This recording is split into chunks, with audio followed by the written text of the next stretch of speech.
Check, check, check.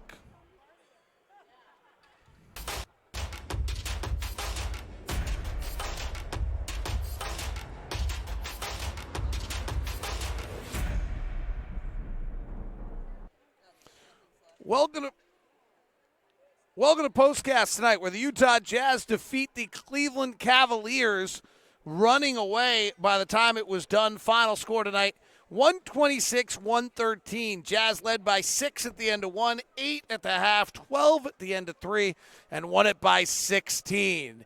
We'll come up, talk about it next on POSTCAST.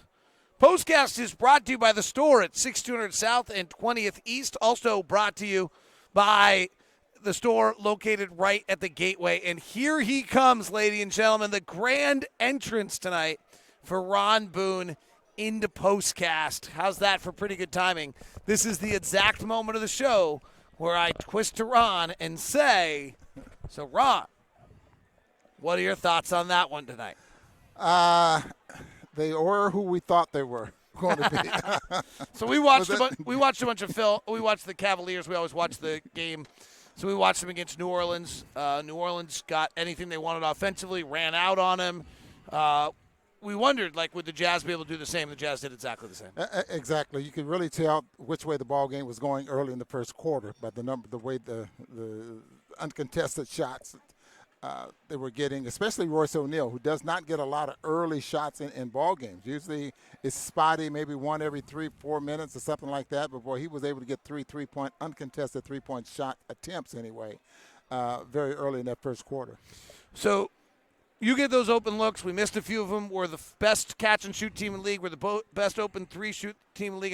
And I just kind of said, if we keep getting that, we're going to be all right all night. It'll work out. Do players feel that? What does it take for a player to stay in the game correctly in that moment? Well, it just takes good ball movement and Quinn Snyder pointing things out to them, letting them know the reason you're getting these looks is because of this and because of that. They put up 41 three-point shots tonight, and that's awesome.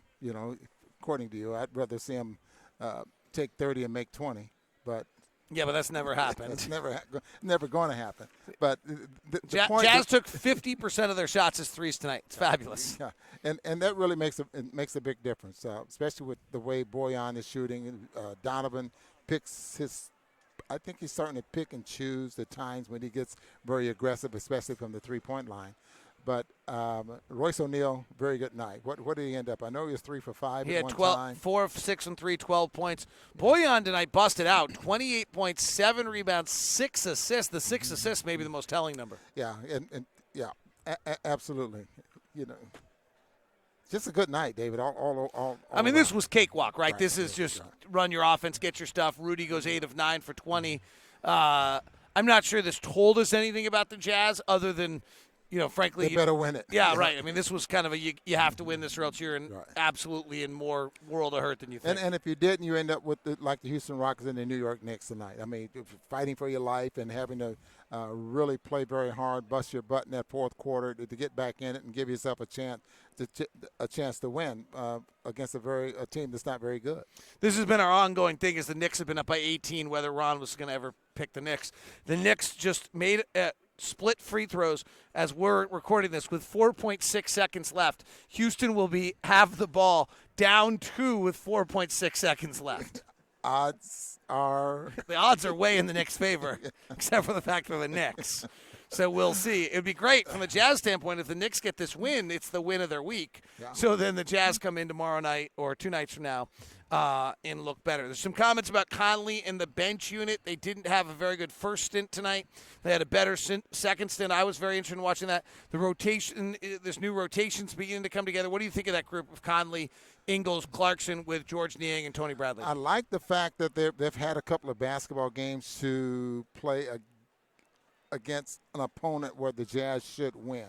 In other words, get to know each other, feel each other out, let Quinn get an idea of how guys are going to play together, how they attack.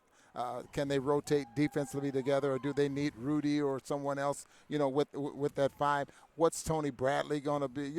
All of those little scenarios that coaches look at. I'm glad they got a couple of teams that they're playing against that they could experiment with. Good question just came in from Jarrett Brent Nicholson on our Facebook, as we're live on Locked On Live on Facebook as well as on YouTube and Twitch, also on Locked On Sports on Periscope. Is there a concern about the defense allowing a team like the Cavs score 113 points with a fairly good field goal percentage? The Jazz defensive rating was a 105 in the first quarter. It was a 104 at halftime. They were up by 12 at the end of 3 with a 114 because their offense was rolling. So the answer to that question is, well, I don't think tonight shows you that the defense can be a lead again in any way. They didn't do anything of that nature. I wouldn't worry about it. In other words, they were ahead by enough. They did what they needed to do. They were in total control. There was never a second you thought they were going to lose this game. And so the fact they didn't put up a huge defensive number tonight is probably part of what is different about this team than years past, because they're good enough offensively to just run you off the floor. I would love to have seen them just knuckle down at least one quarter anyway, and 104 in the first half was okay. They kind of did in the second quarter. Okay. That was okay. Russell Westbrook has missed an 18-footer, which is not surprising, with 0.3 seconds left, and the Knicks have beaten the Rockets. Told you.